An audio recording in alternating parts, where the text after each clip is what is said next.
अजीज दोस्तों नमस्कार। अजीज दोस्तों, गोवर्धन पूजा का दिन है। आप सबको बहुत बधाई हो। भगवान कृष्ण आप सबको, हम सबको अपनी आशीर्वाद में रखें।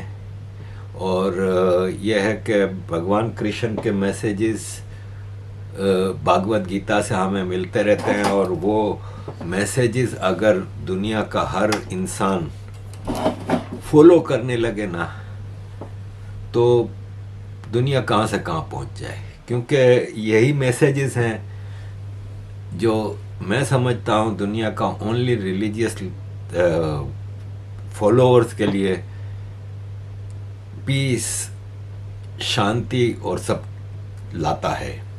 बाकी जितने रिलीजन हैं, ख़ासतौर पर अब्राहमिक रिलीजन, वो सिर्फ अपने मानने वालों के लिए शांति, प्रोस्पेरिटी की इच्छा करते हैं और बाकी सबको घटिया समझते हैं। लेकिन ये एक भागवत गीता का जो कृष्ण भगवान का मैसेज है, वो पूरी ह्यूमैनिटी के लिए होता है। तो वी शुड फॉलो इट। और आप सबको बधाई हो गोवर्धन पूजा की।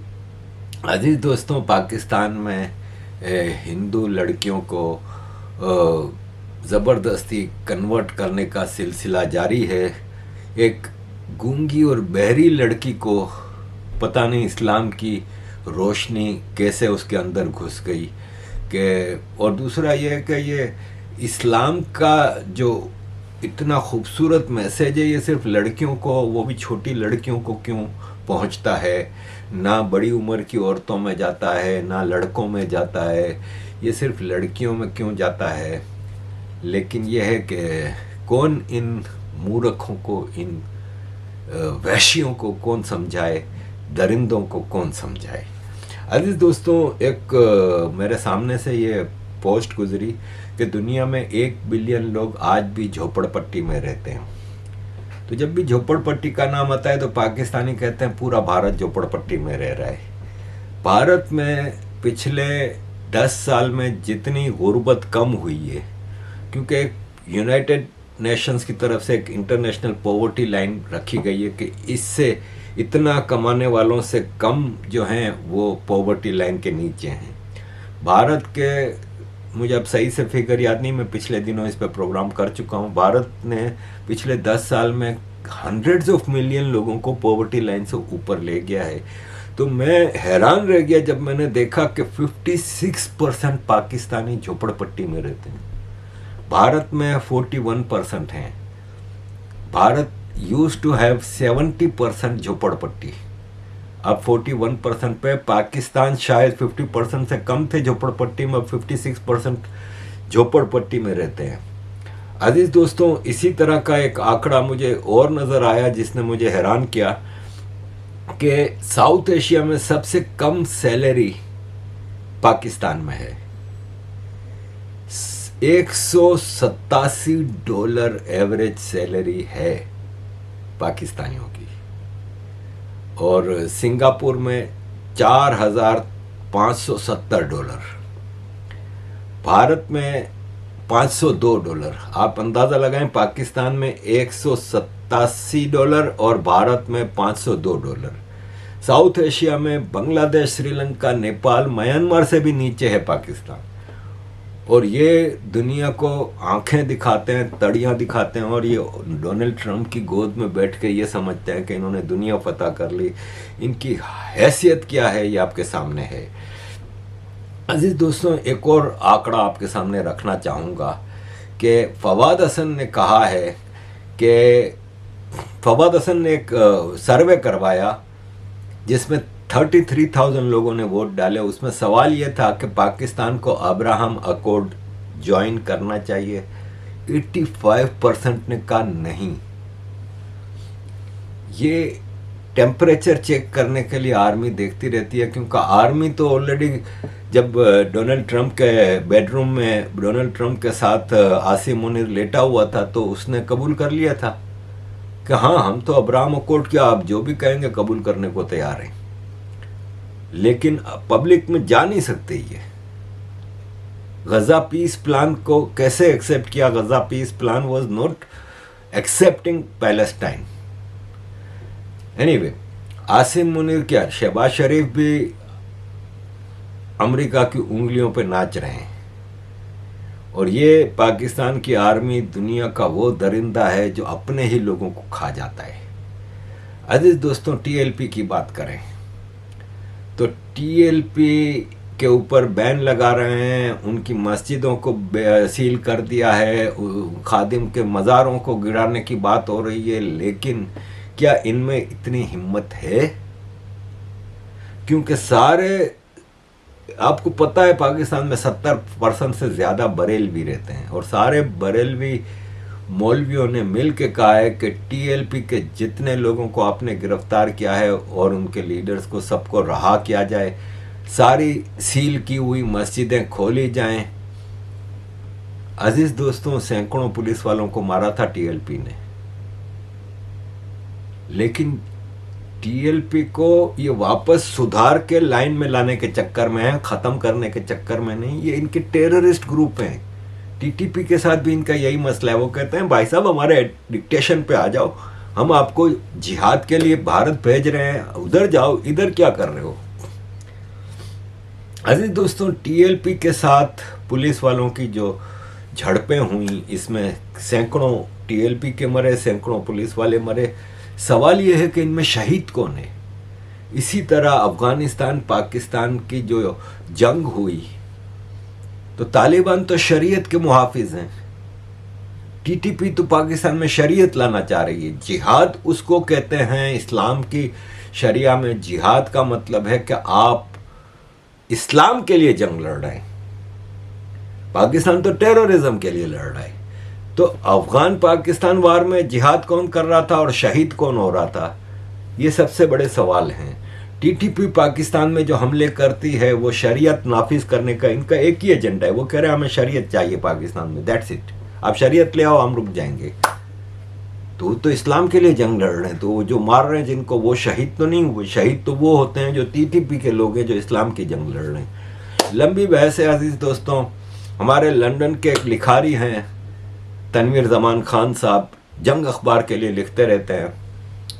उन्होंने इस पे एक वीडियो मैसेज रिकॉर्ड कराया है, वो आपके सामने रखता हूँ। इसके बाद मैं ज़रा बलूचिस्तान के हालात पे आपसे बात करूँगा। पाकिस्तान आजकल मजहबी जुनूनियों की यलगार की शदीद जद में है, दाखिली तौर पर भी और ख़ारजी तौर पर भी। उधर से बॉर्डर्स के ऊपर, पाकिस्तान की सरहदों के ऊपर अफ़गान तालिबान अपना ज़ोर दिखा रहे हैं। इधर दाखिली तौर पर टीएलपी अपने ज़ोर में है। दोनों अपनी अपनी एक खींचातानी में लगे हैं। दरअसल ये सारी की सारी, क्योंकि दोनों के वैसे अपने मसलक के एतबार से टीएलपी और टीटीपी या टीपीए दोनों ये फ़रीक बाकायदा डिफरेंट इनके मसालिक हैं, इनकी सोच फ़र्क है। वो वहाँ पे कोई देवबंदी और अहले हदीस हैं, इधर ये बरेलवी स्कूल ऑफ थॉट है।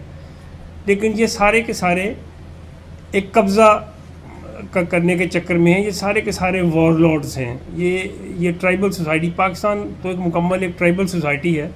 सिर्फ वही ट्राइब नहीं है जिनको हम ट्राइबल कबायली इलाका कहते हैं, बल्कि ये पंजाब भी सारा, ये सारे ट्राइब्स हैं ना, ये बरादरियाँ और ये सारा कुछ सिलसिला, ये सब ट्राइब्स हैं।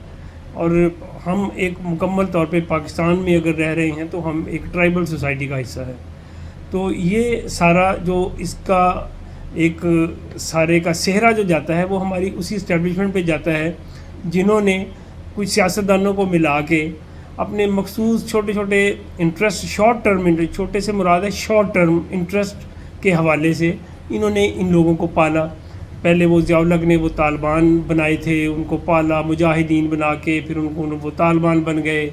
इन्होंने उनके साथ बड़े अच्छे रिलेशन रखे। इधर ये एक ज़माने में 16-17 में मुस्लिम लीग का इलेक्शन हराने के लिए इस्टेब्लिशमेंट ने और उस वक्त पीटीआई के लोगों ने मिल के ये टीएलपी बना दी, जो आहिस्ता आहिस्ता वो बढ़ गए। वो जो बच्चे पौधे नर्सरी लगाई थी वो अब तनावर दरख्त बन चुके हैं, वो इनके कंट्रोल से बाहर हो रहे हैं। वो ख़ुद सारी जगह पे कब्ज़ा करना चाहते हैं, वो अपनी एक इक़्तिदार के ऊपर काबिज़ होना चाहते हैं, क्योंकि ये सारी जिस तारीख़ में ये लोग रह रहे हैं, जिस माजी का इनके दिमाग में एक सारा नक्शा बना हुआ है, उसके लिहाज से ये कब्ज़ा करके इसी तरह से सारे उस ज़माने में तो वॉरलॉर्ड्स ऐसे ही किया करते थे ना, वो सारे हमला करते थे, हमला करके कब्ज़ा कर लिया, कब्ज़ा करके अपनी हुकूमत बना दी। ये सारे मुग़ल दूसरे तीसरे पुराने जितने भी सारे आते थे ऐसे ही हमले करके, ये उसी माइंडसेट में है, हमला करो, कब्ज़ा करो, हुकूमत बना दो, दिखा दो। तालिबान ने अफ़गानिस्तान में ऐसा किया है। तो ये मिसालें, ये कहा जाए कि ये सारी मिसालें नहीं हैं, ये मिसालें तो हैं, लेकिन ये सारे का सारा ये कब्ज़ा, अब इनके ऊपर आप बैन लगाएंगे तो ये बैन लगाने से क्या हो जाएगा, वो कोई नए नाम से आ जाएंगे, जैसे लश्कर तैयबा जमात दावा बन गई, इसी तरह से या कोई और कोई खिदमत इंसानी कोई इस तरह का कोई और पैटर्न नाम बना लेंगे, खिदमत पार्टी कोई इस तरह का कोई सिलसिला बना के, कोई चैरिटियों के नाम पे बना के भी सिलसिला कर लेते हैं कि वहीं से इनका सियासत भी चल रही होती है और पैसे भी आते रहते हैं। इसलिए असल तो लड़ाई जो है वो माइंड सेट को चेंज करने की है कि अगर पाकिस्तान की रियासत इन सारे जो कि यहाँ पे कंजर्वेटिव मुलायत अपना सर उठा रही है, उसको जिस तरीके से लड़ा जा सकता है वो तो महज एक ही तरीका है कि आप सियासत को, आप मुल्की मामलात को, रियासत को मुकम्मल तौर पे इन मजहबियों से, मज़हब से अलहदा करें। उसके बगैर इसका कोई चारा नहीं है। अगर आप इसके अलावा कोई और हल इसका देख रहे हैं तो वो सारा वेस्ट ऑफ टाइम है। वो सारे के अंदर वो अल्टीमेटली बढ़ते जाएंगे, उनकी ताकत में इजाफा होता जाएगा और वो आहिस्ता आहिस्ता किसी न किसी इलाके पे काबिज़ भी हो सकते हैं। चलो पूरा पाकिस्तान नहीं, किसी इलाके में तो हो सकते हैं ना, फिर आपको वहाँ पे लड़ना पड़ेगा ना उनके साथ।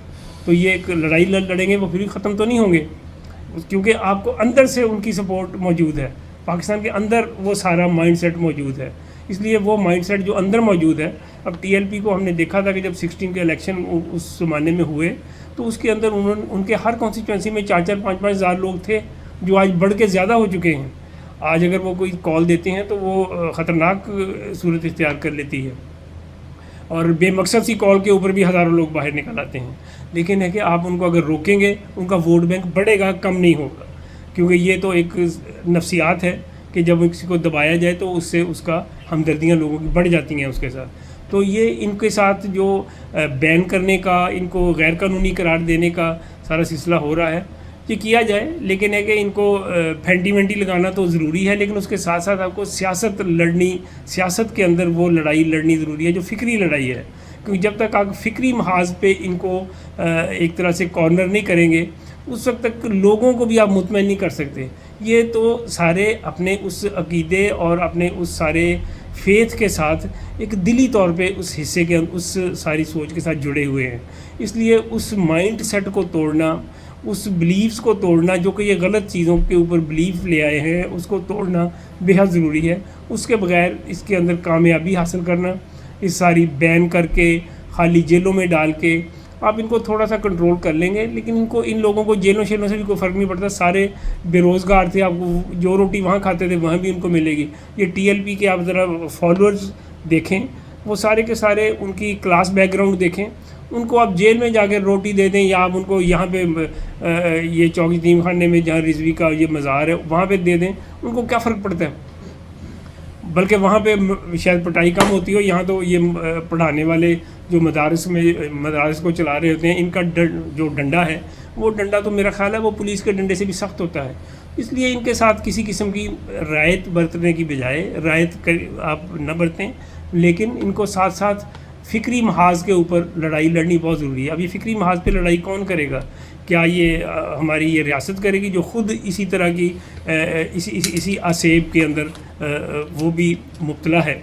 तो इसलिए इसको मैं समझता हूँ कि एक इसको बहुत एनलाइटेंड लोगों को अपना रोल प्ले करना चाहिए और रियासत उनको दावत दे, उनको एक जगह दे, एक स्पेस दे, ताकि वो ये डिबेट छेड़ें और इस माइंडसेट को चेंज किया जाए। उसके बगैर ये माइंडसेट तब्दील नहीं होने वाला और ना ही फिर इसका कोई मसले का हल होने वाला है। ये मुस्तकिल एक सरदर्द है जो मौजूद रहेगी और बढ़ती चली जाएगी। जब तक कि आप इसको एक एनलाइटेंड माइंड्स के साथ उस फिक्री महाज के ऊपर इनके साथ जंग नहीं करेंगे और इनको उस सारी जो इनके अंदर एक दकियानुसी सोच है उसमें से इनको आज़ादी नहीं दिलाएंगे। ये आज़ादी असल में उससे दिलाने की ज़रूरत है, उस फिक्री सोच से जो कि बेहद बहुत ही पसमानदा, गैर साइंसी और गैर जमहूरी है। इसलिए इससे इनको आज़ादी दिलाना बेहद ज़रूरी है। अजीज दोस्तों, बलूचिस्तान के इलाके जहरी में कर्फ्यू है कई हफ्तों से और एक ह्यूमैनिटेरियन क्राइसिस चल रहा है। लोग अपने घरों में बंद हैं, खाने पीने का सामान ख़त्म हो गया है, ड्रोन्स के ज़रिए घरों पे बमबारी की जा रही है। कई औरतें, कई बच्चे पाकिस्तान की बुज़दिल आर्मी ने अपने मिसाइलों के ज़रिए, अपने ड्रोन के ज़रिए बमबारी करके मार दिए हैं। और यह है कि ये बलूचिस्तान की लश्कर कशी है ना, वो प्योरली मिनरल्स के लिए है। मिनरल्स चाहिए इनको, बलूचिस्तान की दौलत लूटनी है, दैट्स इट। वही जो जनरल नियाज़ी ने 1970 में अपनी फ़ौज को ईस्ट पाकिस्तान में कहा था कि जितने इंसान मारने हैं मार दो, मुझे ज़मीन चाहिए, इंसान नहीं चाहिए, बंगालियों के लिए कहा था। आज वही चीज़ बलूचिस्तान और केपी में हो रही है। ये एक नक्शा आया है जिसमें कहाँ कहाँ पाकिस्तान की मिनरल्स हैं। अब आयरन या तो केपी में है या बलूचिस्तान में है, क्रोमाइट, कॉपर, मतलब आप देख लें पूरी दौलतें केपी, बलूचिस्तान और सिंध में हैं। सिंध का आपको कम नज़र आ रहा होगा इसलिए कि इसमें गैस, पेट्रोल, कोयला नहीं दिखाया। गैस, पेट्रोल, कोयला सिंध में भरा पड़ा है। तो अजीज़ दोस्तों, बाकी सिंध की सबसे बड़ी दौलत कराची का पोर्ट है। अजीज़ दोस्तों, पंजाब के पास सिवाय गंदम के कुछ नहीं, उस पर भी पाबंदियां लगाते रहते हैं। अभी मरीम नवाज ने पंजाब में गंदम एक्सपोर्ट करने पे, यानी export to KP, Sindh, Balochistan पाबंदी लगा दी है, विच इज़ अनकॉन्स्टिट्यूशनल। पंजाब एक गंदम पैदा करता है, उस पर भी हर साल बैनुल सूबाई तरसील यानी इंटर प्रोविंशियल सप्लाई बंद कर देता है। ये हरामीपन है। और ज़ाहिर है मरीम नवाज एक हरामियों की हुकूमत चला रही है, सबसे बड़ी हरामी खुद है। बलूचिस्तान से गैस बंद नहीं कर रहे, सिंध से कोयला बंद नहीं कर रहे, सिंध की पोर्ट से ट्रेड जारी है पंजाब की। केपीपीओ कैसे इलेक्ट्रिसिटी ले रहे हैं, सब ले सबसे रही है मरियम, सबका ले रही है, देने को तैयार नहीं है। ये पंजाबाइजेशन ऑफ पाकिस्तान है ना, ये ले डूबेगा पाकिस्तान को। ये शानदाना गुलजार हैं जो कि पीटीआई की लीडर हैं। आपको खैबर पख्तूनख्वा और बलूचिस्तान की मादनियात छीनने के जो पुराने बहाने थे, अब तो बच्चे बच्चे को पता है कि केपी में और बलूचिस्तान में ऑपरेशन सिर्फ हमारी मादनियात के लिए होता है। बल्कि एक दफ़ा डीजीएसपीआर ने बहुत गलत बात कही थी, अल्लाह करे कि वो अब उनको थोड़ा औरतों की इज्जत सीखना आ गई हो। उन्होंने कहा था कि आपकी वालदा के जहेज में मादनियात नहीं आए। मेरे दिल किया कि भाई मेरे, तू भी पाकिस्तानी है, मैं भी हूँ, मजदूरों मुसलमान है, थोड़ी सा किताब खोल के देख लो। हमारी माँ की जहेज में ही आए हैं और पिछले 6000, 8000, 10,000 साल से आए हैं। आप अभी आए होगे माइग्रेट करके, हम यहाँ के लोग हैं, हम कहीं से माइग्रेट करके नहीं आए। एस्टैब्लिशमेंट की ए टीम तो हमेशा से खून लीग रही है ना। खून लीग को बनाया किसने था? ज़ियाउल हक ने, जनरल जिलानी ने। तो जितना गंदा काम कराना होता है वो कराते हैं, मरियम से, ये से, शहबाज से, नवाज से। लेकिन वो क्या, केपी में फैसल कुंडी बैठा हुआ है, पीपल्स पार्टी बैठी हुई है, गवर्नर, तो ये काम उन्होंने, क्या कहते हैं, कौवा चला हंस की चाल, अपनी चाल भी भूल गया। पीपल्स पार्टी करप्ट पार्टी है, इसमें कोई शक नहीं है, लेकिन पीपल्स पार्टी में पढ़े लिखे लोग थे। रज़ा रब्बानी, एतजाज़ एहसन, ये क्या नाम है इनका, हमेशा मैं इनका नाम भूल जाती हूँ, पढ़ लिखे, नहीं ये जो है अभी भी नेशनल से हमारे साथ बैठते हैं, कॉमर्स वाले, पढ़ा लिखा होना। ये लड़की भी जो है डॉक्टर नफीसा शाह, वो भी पढ़ी लिखी है। मतलब पीपल्स पार्टी में एटलीस्ट एक फसाड होता था कि ये पढ़े लिखे लोग हैं, किताब से, आइन से थोड़ा बहुत इनका सलाम दुआ है। लेकिन जब से कादर पटेल टाइप लोग आ गए ना, और इनकी फुप्पो आंटी जो आ गई हैं, फरियाल तालपुर साहिबा, इन लोगों ने जो जनरल जिया नहीं कर सका ना, वो जरदारी ने कर दिया, पार्टी का बेड़ा गर्क कर दिया। उन्होंने आपके सामने रखी क्लियर बात कि किस चीज़ की जंग चल रही है। मिनरल्स की बात करें तो अभी आसिम मुनीर और शहबाज शरीफ ने एक mineral wealth geo science advance research laboratories का इफ्तिताह किया है। मसला ये है कि ये कभी कहते हैं 6 ट्रिलियन डॉलर की मिनरल्स हैं, कभी कहते हैं 8 ट्रिलियन डॉलर्स की मिनरल्स हैं। वैसे ही जैसे कभी कहते हैं 5 इंडिया के जहाज गिराए, कभी 6 गिराए, कभी 7 गिराए, कभी 8 गिराए।